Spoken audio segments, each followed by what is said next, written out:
everybody, to another episode of Command Combat Battle Reports. Today we are going to be doing the game I invented, Command Combat Civil War. Today's battle will be out of the 1863 expansion, and the leaders are the generals on the cover, Sherman and Jackson. I will be Sherman on the Union side, and Derek will be Jackson on the Confederate side. Take it away, me! Today I am running Sherman's Corps, and I'm dressed appropriately for it. I probably also have the scruffiness and the hair for it and all that sort of thing. But anyway, his special ability is that he essentially can really get the... it's war as hell is the special ability, and he can really get in there and cause a lot of damage, both to his own troops and to others. I've got the numbers on him, so my plan is to, wherever I am, really create a meat grinder and take losses and give losses, and hopefully he'll run out faster than I will. Let's go down to the field to see what forces are going to be fighting each other. Well, they're still setting up the battlefield, so let's take a look at the two sides. Here we have the Union side. It is General Sherman's Corps with 3 divisions of infantry, 1 of artillery, and 1 of cavalry. Let's take a look at each individual one. This one we're not giving a colored pin to, since we know it's the artillery. It is General Huron, which is really good with artillery in particular. And we're not using white pins for standard artillery, or for standard, which is what is usually used. But since so many people are standard in this particular battle, we're just going to leave pins off of them. But you see that the smoothbore artillery is veterans, so watch for them doing some close-range battling. Over here, we have a division under Abner Doubleday. And he's got several brigades. There are 3 brigades. One of them has the 1st South Carolina Volunteers. The rest of them are standard with some standard artillery. We have a division over here under General Absalom Baird. He has got the 20th Maine inside of that particular brigade. And the rest of them are I believe, just standard infantry and a little artillery in there. And then over here, we have General John MacArthur, who is actually somehow a relative of mine, somewhere in there. He has the Highland Brigade back here, with a little bit of artillery, and then he's actually got some green infantry in there, some of the few green infantry in this. And we have we have a veteran infantry in there as well. And then a little bit of cavalry. Don't be seeing for them doing a heck of a lot of cavalry. So that will be Sherman's corps there. The Union also has Matthew Brady, who will appear at the end of the game. Now let's look at the Confederate player. Okay, I'm running Stonewall Jackson's corps today, and what I'm planning on doing is using my cavalry to screen the main force of my units, and as they come onto the board, I plan on attacking the town with full force, 2 divisions. Plan is to hit hard and hit fast before any Union reinforcements come in. So here we have the Confederate side, led by Stonewall Jackson. They have a significantly smaller force, so let's take a look at them. The 1st Division is run by Jubal Early, and he's got some Confederate Zouaves in amongst them. Then over here we got Benjamin Cheatham's unit, or division, and one of the brigades is a mounted brigade with the oversized regiment in them. That is not a cavalry unit, that's mounted infantry, which means that there's going to be more of them. Then over here we have cavalry, led by Fitzhugh Lee, and they have the 1st North Carolina, which is a very fast unit, gets in there quickly, often first to get in there, last to leave type of thing. So those will be your Confederates. Now let's take a look at the field as it's being set up. Both sides are taking turns placing the terrain. The Union player is able to use Harriet Tubman and Charles Carpenter to place some extra terrain that they want, which they do over there on the left. The Confederate player uses Mosby's men to get some extra Confederate troops which he might need. So that's the completed table setup. We're going to be doing the flanking scenario, and in this one it doesn't mean that one side's going to come in from 2 different directions, but the concept is that one side has strategically flanked the other on a broader scale. So the side that's being flanked has limited number of units on the table, while the flanking side is bringing on their entire force. It's similar to the first Battle of Bull Run. The sides rolled and added their initiative, and since Jackson has a really high initiative, he won that, so he'll be the flanking force. Sherman rolled very poorly on the number of units that he would have, and he's only going to have 1 brigade on the table until he can bring up reinforcements. So with 1 brigade, he's going to have to defend these 3 objectives. Here, here, and here. He chose the Highlanders, who are good at defense, so they may be able to hold out. I narrated this game on the field, so let's take a listen. So setup is complete. The Confederates have brought their cavalry in, are about to go over that bridge on the creek. The Union have their Highlanders set up inside of the town with smoothbore artillery ready to fire out of it, and the infantry hiding behind them. So the Confederate cavalry has moved up the railroad over the creek. The Union cavalry is coming to engage them, and the Union artillery has fired once on them and didn't have any effect.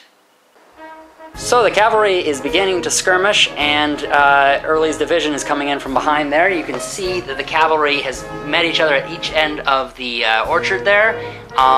Crook's men have gone into disorder, while Fitzhugh Lee's men are in a direct line there. He caught Crook in a march column, which is what caused them problems. Meanwhile, Early's moving in, he's getting fired on by some artillery, but it's proving to be ineffective so far.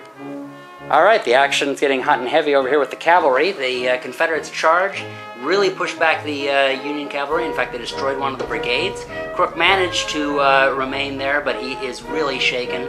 They've moved up close with their other cavalry and have begun shooting at them, and are moving up some more cavalry as well. Over here, they've moved up their cavalry, but MacArthur has countered over there, shot and destroyed a little bit of the cavalry. Meanwhile, Early is moving in over the creek. He has a special ability where he gets points if he takes towns because he ransoms them, so he's probably going to be trying to take that. Meanwhile, the artillery is fired over here, and actually their pot shot has paid off and damaged some of them there. And now it is getting interesting. Okay, so over here, the cavalry has moved up. These guys have dismounted and are going to start moving around here, presumably. The artillery has gotten up on this hill. That is a cliff, so it's impossible to go up it, so they won't be able to go further into the battle, but at least they'll be safe where they are. That is Sherman. He is rushing towards his men in the town, who are trying to defend. The mounted infantry charged at the artillery piece there, which took out one of them, but then they managed to get in there and destroyed the artillery piece. Cheatham's men are moving up into the wheat field. Their artillery right there has been silenced, but they are getting into that wheat field and getting ready to move into that town. Jackson is over there. Early's men are marching in there. They're still taking some losses back here from artillery fire, but continuing to march forward. And that is where we are right now at this point in the game. So the battle is getting into full swing here. You can see that the two divisions of Early and Cheatham are moving in on that town. They're about to take it. You can see the villagers are there watching the battle. Jackson is helping them. And the Highlanders, who were supposed to be defending the town, are now moving out of it with the help of Sherman, or at least being overseen by him. The rest of their division, MacArthur's division, is finally coming onto the table. They are in a blue order, so they're going to try to defend, but it looks more like they're going to be defending against the cavalry, which is pushed up around and about to go into their rear. The artillery is firing and being a little bit effective. They have actually caused one of Early's brigades to rout, but it kind of looks like perhaps that was sacrificial because Early did not even try to keep them from running. He is just continuing to push his troops as quickly as possible into that town. And so the Confederates have taken the town. Early and Cheatham have moved their divisions in, overseen by Jackson there. The Highlanders are pulling out. They've pulled out the other side. This is one of the objectives right here, so they could be defending that, although it's more likely they're heading back here to the rest of their division, where John MacArthur is. He has a brigade standing here to defend. Interestingly, he's changed to a red order, which implies they might be doing something else. Of course, you have the Confederate cavalry here to defend against. However, he is moving a brigade around here. Now, there's something that's interesting. For those of you who have been paying attention, there's a path there now. There was not a path before. The reason for that is this brigade has in their ranks the 1st South Carolina Volunteers.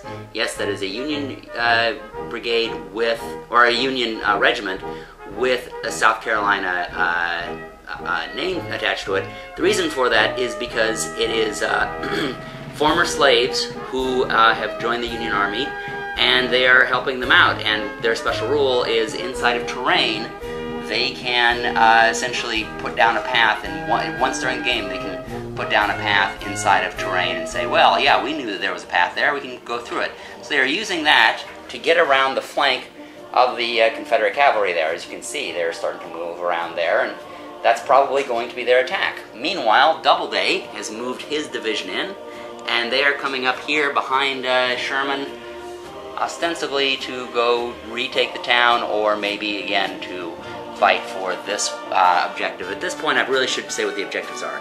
It is this little patch of road here, it is the town, and it is this building.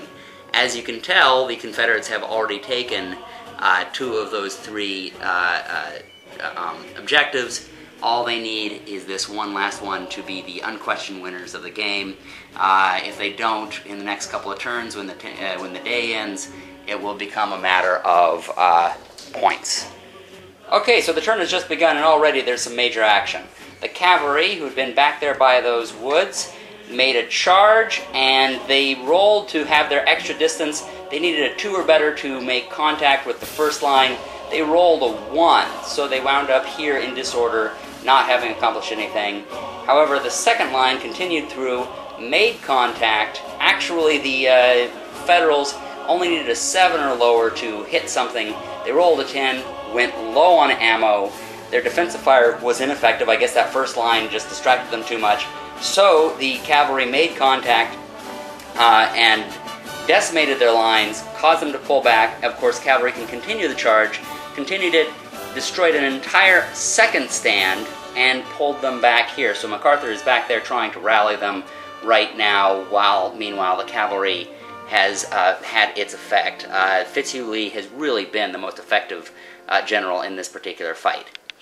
Continuing on with the action, we're not actually going to wait until the end of the turn. This is just really exciting. The brigade with the 1st South Carolina Volunteers has turned from their path and have now charged at the cavalry from their flank.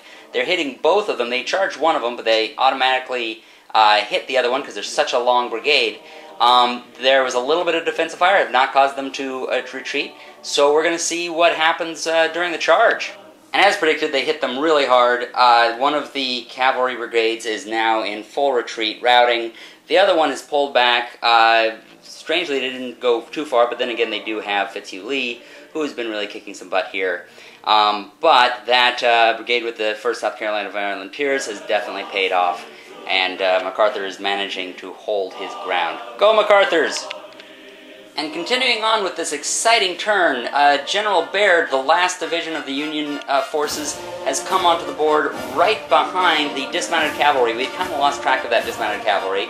They had been moving up from their horses behind here, these trees, and they had been moving up to this hill, and were apparently going to get on there to maybe engage over that direction. However, just before they reached there, they got struck in the back by 2 brigades who were charging at them. This front brigade has the 20th Maine inside of them. Their special rules involve defending, however, and counterattacking. However, they'll probably do pretty good in the charge as well. Let's see how it goes. The charge predictably went in favor of the Union. However, it wasn't quite as good as they had probably hoped. The Confederate brigade did manage to survive it and pulled back up onto that hill, although their morale is very, very bad.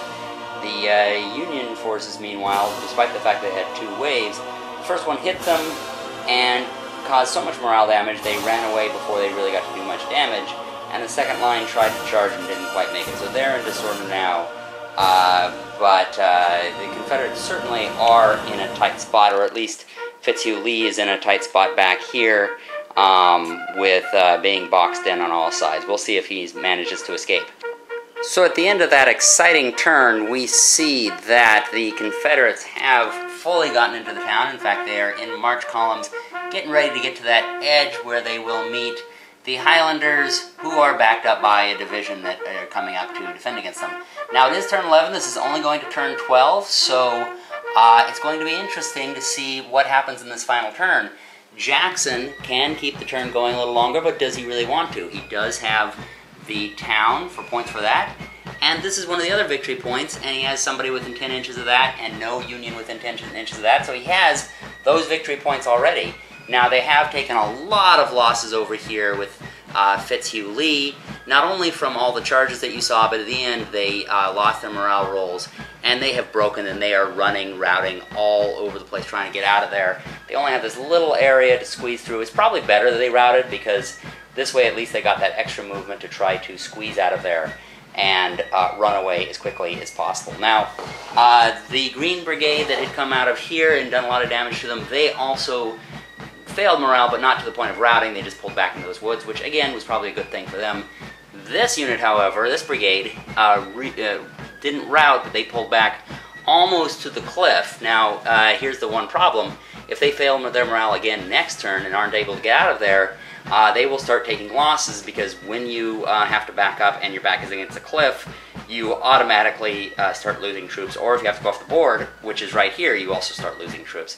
For every inch you have to go off, you lose a half a stand, or in the case of cavalry, it'd be a full stand. The artillery, meanwhile, is trading fire with one another. It's really hard shots, so they're not really doing a lot. This one did a little bit of damage to that cavalry, which is now running as quickly as they can for the woods. Of course, they also have a brigade marching up. This one was not involved in a charge, marching off probably to cut them off. So we're going to see if they can manage to stop them. Should be interesting. Last turn. We're near the end of the round here, which will be the final turn, unless Jackson uses his special Fighting into Twilight rule, which allows them to go on an extra turn, which is probably doubtful since they have everything, but he may try to get that crossroads. Anyway, Early is staying back into the town, which is probably because they get the special points as long as they stay in the town, so why risk them? Why not just keep the town with them? Cheenam's men are up at the front, ready to pour fire on the Federals who are here. MacArthur left his Highlanders up there at the front. Since they're already stationary, they'll get a little bit of an advantage shooting. The rest of them are Doubleday's men. They have set up there with one unit in the front and two in reserve. Cheatham against them has two in the front, one in reserve. And they have some of the buildings for cover. So we're going to see how that plays out. So there you have it at the end of the game. Jackson is not going to go on into the evening, primarily because the fight that took place here did not go in his favor. The Federals added their artillery fire on that cliff there into all of their infantry that was firing from there. Managed to destroy one of the units. Well, not completely destroy. A lot of them are routing, but basically got rid of them. That's not going to be effective anymore. And the other brigade is also shot up, and their morale is lower. So there's no point. Jackson has the town. He also has the building, so he's got those victory points. The Union is well entrenched in the other victory point. Also, Jackson has some retreating cavalry over here and dismounted cavalry over here. That can only get worse, especially because the Federals have some more troops moving in here. So that'll do it for us there on the field. Let's add up the points. You take into account the number of casualties inflicted, the objectives taken, whether or not you captured supplies, and a few miscellaneous factors, including Matthew Brady, who goes in there and takes some photographs. The Union player loses points for his own casualties being seen by Matthew Brady, but gains points for Confederate casualties and generals within the radius. In the end, the Union player has 16 points, and the Confederate player has 32 points. Let's see what the players thought of that. Well, the meat grinder strategy can't work when you don't have the numbers. Probably the key role in this entire game was at the very beginning when I rolled to only have one brigade on the table. I literally rolled a 1, and even with Sherman's somewhat high initiative rating, I just could not bring the troops on the table. So we got really badly flanked, apparently. I only had one brigade, couldn't really do the meat grinder thing until I brought on other troops, but we just kept drawing his guys, especially because he had Jackson with a lot of initiative. So he just was able to rush in there and really spank us before we got a lot. But I'm glad that we were able to take out some of his cavalry, so maybe in the long run it would have been a good thing. So, battle over. I think it was fairly successful. Took the town, held it for another 3 turns. Didn't see any Union forces being able to take it back. Artillery was a bit annoying, but that's what my divisions were there. They're used to screen my units to get close enough before I launched my full assault. Unfortunately, I didn't get the brigade that was in the town as they fled before my forces. My cavalry took the far northern point of the map and tried to hold off reinforcements as long as possible to allow my forces to get close to strike. Our MVPs for today come from Fitzhugh Lee's and MacArthur's divisions. They're very ironic because both MVP brigades have regiments from the Carolinas. It's even more ironic because the Confederate regiment is the 1st North Carolina and the Union regiment is the 1st South Carolina. Remember, the Union one is made up of former slaves, which is why they come from that state. The Confederate brigade earned the MVP by doing what the 1st North Carolina does best, getting there first and hitting deep into enemy lines, even reaching the very back of them. Once they got there, they were struck by the 1st South Carolina Regiment and Brigade, which had gotten onto their flank using the path they had created. Both used their special abilities splendidly. Also, an honorable mention should be made for the Confederate Oversize Regiment, which took out the artillery in the town. Any other regiment would have been destroyed, but because they were oversized, they managed to get in there. And the Union Highlander Brigade, which held out in the town until 2 divisions forced it out. Well, that'll do it for us here today. Thank you all for watching. Be sure to subscribe and watch our other videos. Also, be sure to check out Command Combat Civil War and the 1863 expansion at www.commandcombat.com. Happy gaming, everybody!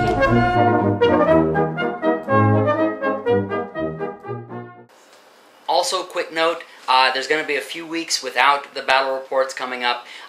It's not on hiatus, it's not going to be gone for very long, it's just I've been working on this book for a while. We going to Vegas? Yeah, baby, sure, we'll go to Vegas. Not because of Vegas. It's because I've been yeah, sure, yeah, we'll be going. It's mostly because I've been working on these books. This one particular called... Book about kitty porn? Not kitty porn. Meow chicka meow meow. Wow. Okay, that'll be forthcoming. The Book of Patches, I suppose. What I've mostly been working on is this thing called The American Game. I'm going to put the graphic up right now.